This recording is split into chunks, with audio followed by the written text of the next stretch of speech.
Hey, what's up guys, Psych-E here. So let's get into it. I just wanted to make a video, kind of like a start to finish, whole process to everything. So let's get started. It starts with grain preparation. So previously what I would do is fill up my pot, fill up with water, put it on the boiler, and then use a colander, let the steam like cool it off.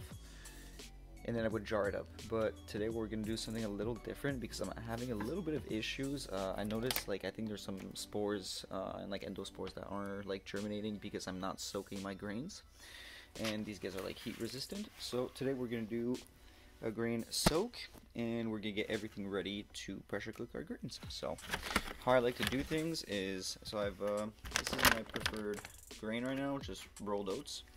You can find it at your local store, or something, mine like a Tractor Supply or something.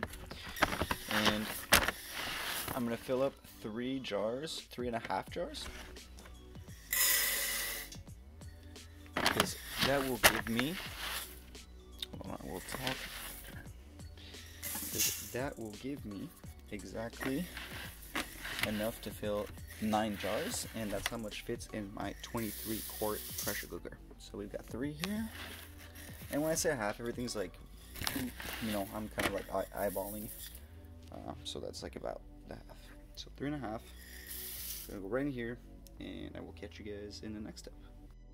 Okay, so I'm gonna do an extra step I usually don't do, but we're gonna wash the grains first because I noticed there was some kind of like impurities in there. So we're gonna wash that, and then I'll show you what is next.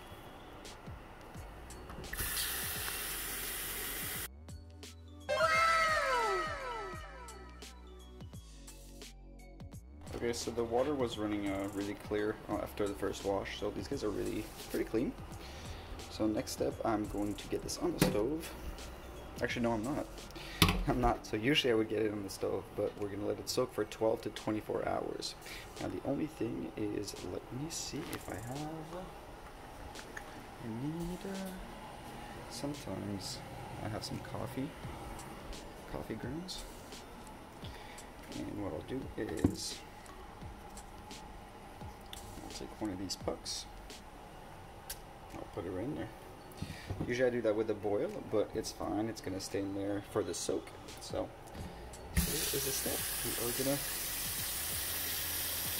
cover the grains with water right above, right about there, and we're gonna let it sit, like I said, for 12 to 24 hours. And we're gonna do the next process after, because that way we can kill all the spores are like dormant and all the like bacteria that's dormant, and you won't have any issues.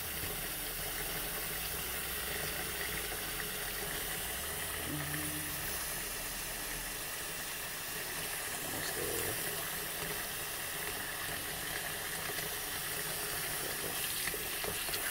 So we're kind of break the coffee puck apart, but honestly it's pretty like solid and it's not gonna break down. So we'll just leave it in there.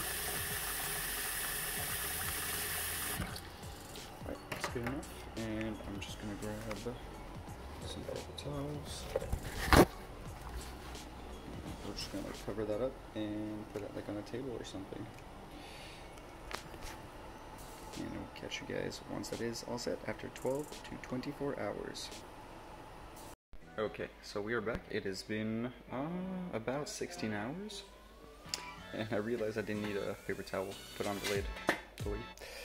So, as you can tell, this has been sitting overnight, like I said, for about 16 hours. Just going to give it a nice little swirl and see if the coffee has dissolved a little bit.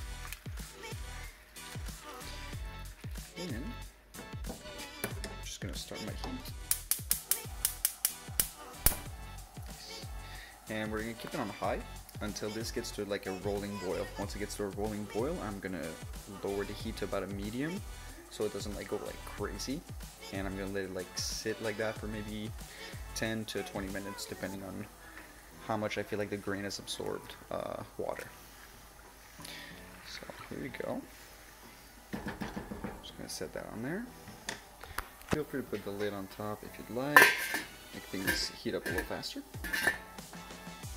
And then I have right here two colanders. Those are like lampshades actually, but I've repurposed them to, they're like fine meshed, so I'll go ahead and like dump all my grains in here and kind of like shake around, which you will see in the next process.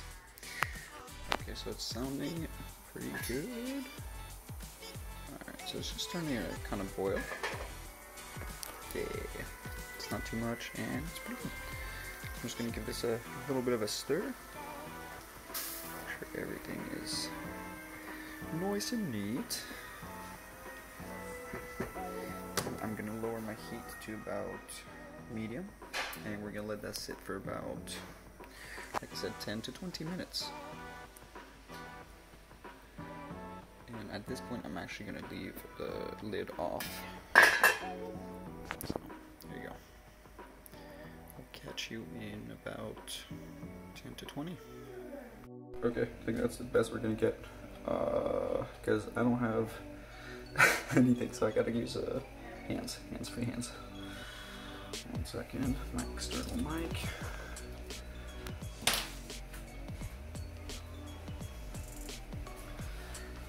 So it's just, things are kind of hot, so I gotta use these gloves, and I don't have 2 hands. So.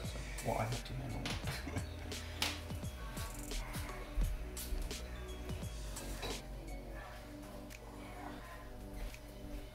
So it's just kind of like lightly bubbling. You can see this.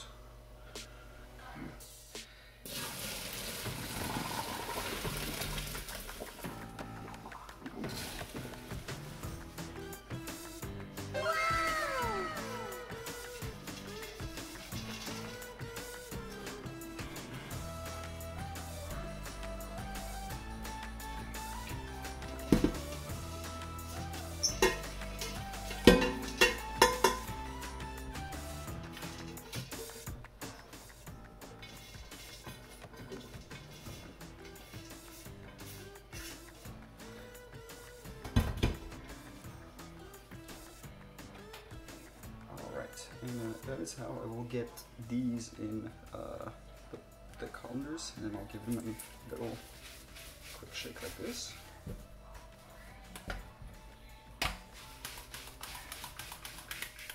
Then I'm going to come back every like 5 minutes or so, and then I'm just going to do that again until the steam kind of like dries off the exterior of the grain, but then the, ow, that's hot, but then the interior of the grain is still going to be like full of water, and then the outside we want it to be as dry as we can. So that is the gold. So one more time.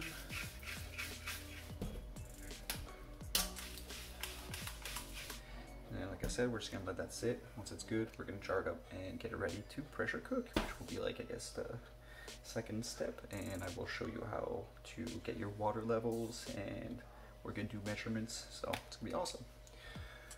So keep watching if you are getting some. Okay, we are back. So grains are done steaming, and so this is how I'm gonna fill my jars and get them ready for pressure cooking. So put on gloves, not necessary, I'm just doing it for the video. But either way, so gloves on. And I guess I'll show like a couple different ways I like to fill my jars. So if I'm doing just kind of like a transfer and if I'm just transferring like a full colonized jar, I'm gonna go ahead and transfer it in full jars.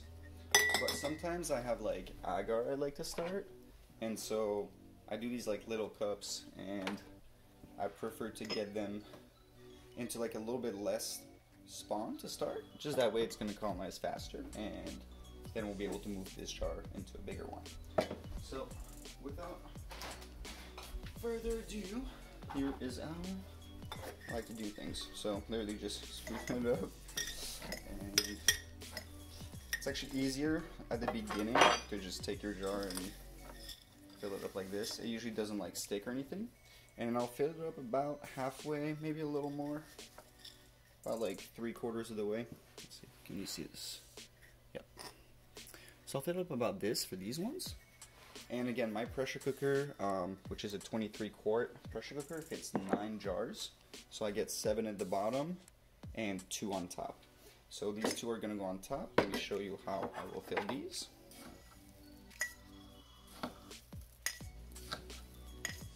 Honestly, these I really don't do too much, like just this bit. And then we're going to introduce some agar, and it should colonize really, really quickly. So I will catch you in a fast forward because I don't think you want to see me fill all those up. So.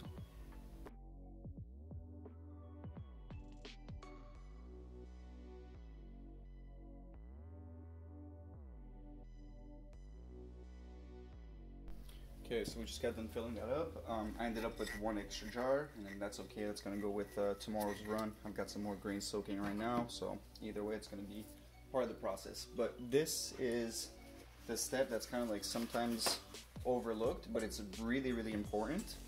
We're gonna grab our lids. 1 second.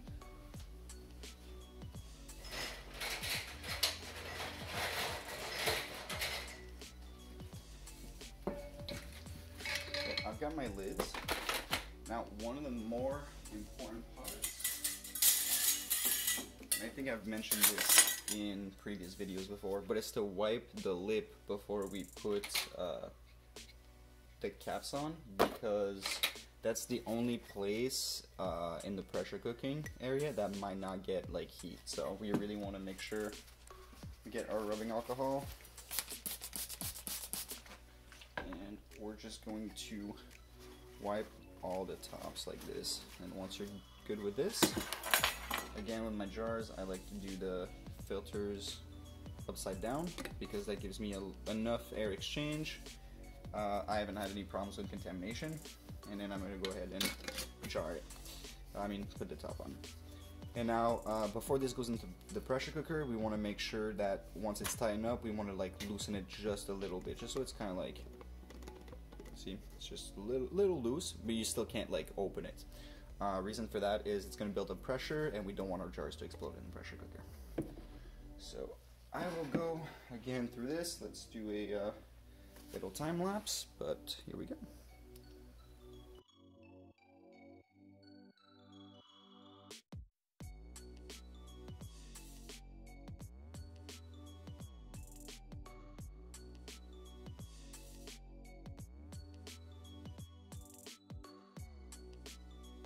Okay, let's go pressure cooking time. So this is my 23-quart pressure cooker, and this is what I'm going to do first. I like to remove that bottom tray. Then I'm going to grab 6 rings.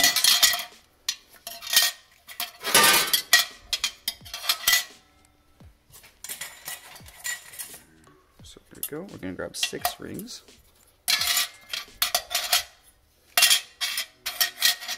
Make this kind of like shape. Doesn't have to be perfect. And then this will sit right on top. So what that does is it gives me just like an extra like little bit to put some water, and it doesn't reach my jars. And then now this is the setup we're gonna go into. Again, we want to make sure our lids are a little loosened up. Make sure I did that.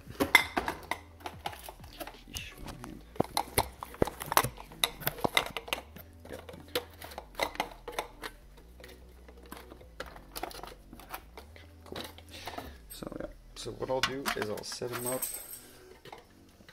just like this. I'll go 7 at the bottom. Like a little triangle here. This one goes in the middle. And I want to try to also have the jars not touch the outside, if you can do that. So try to make sure the jars are kind of like towards the center a little more. It's okay if they touch each other. I prefer that than the jars touching the actual pressure cooker. So this is how, and then you can adjust everything, make sure it's all good once all 7 are in there. Oh yes, love, I'm sorry. My dog is just crying. And okay, now we'll go for the water level, because that was one thing I used to kind of struggle with. But we're gonna make this real simple. We're gonna go grab a measuring cup, and I'm gonna do 13 cups of water, and in liters, in milliliters, and so that would be about 3 liters of water. So I'm gonna go ahead and do that.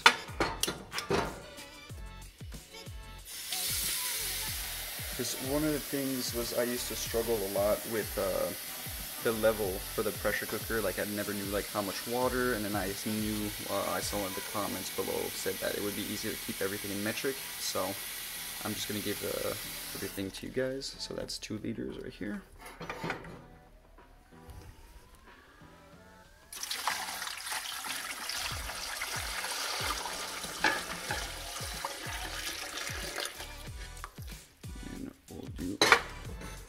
One more.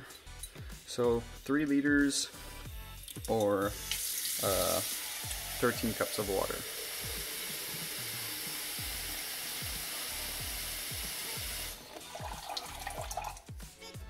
Yep, and there you go. That's about 3 liters.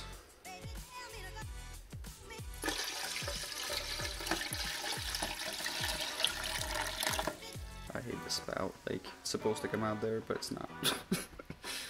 Anyways, and you can see the water level. It's kind of like touching barely the jars at the bottom, just a little bit. It's got like this much touching. And now what we're gonna do is we're gonna set in the pressure cooker and start my heat.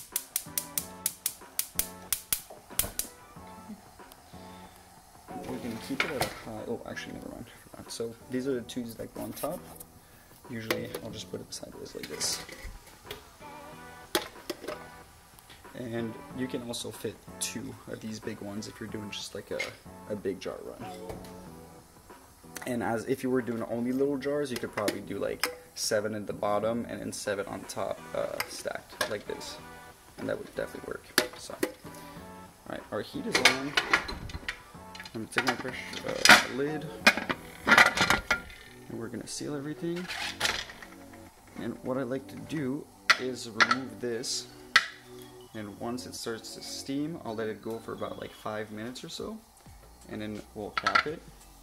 The pressure will reach 15 psi, and once it reaches 15 psi, I can usually lower my heat to like a medium, and I'll start my timer for an hour and 40 minutes. So usually you can get away with like 90 minutes, it's fine, but I've been liking doing an hour and 40 minutes. So I will catch you guys in the next step. Next step is going to be once this is under pressure, I'll just give it like a quick preview of what this should sound like and look like. And then it's going to cool, and we'll get into, I guess, the inoculations from there. So, yep, stay tuned. Okay, so this is what it looks like at 15 psi, and this is what it sounds like.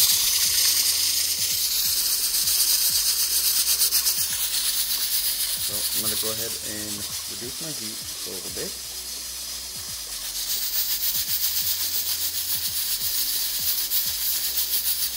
And now I'm going to start my timer for an hour and 40 minutes.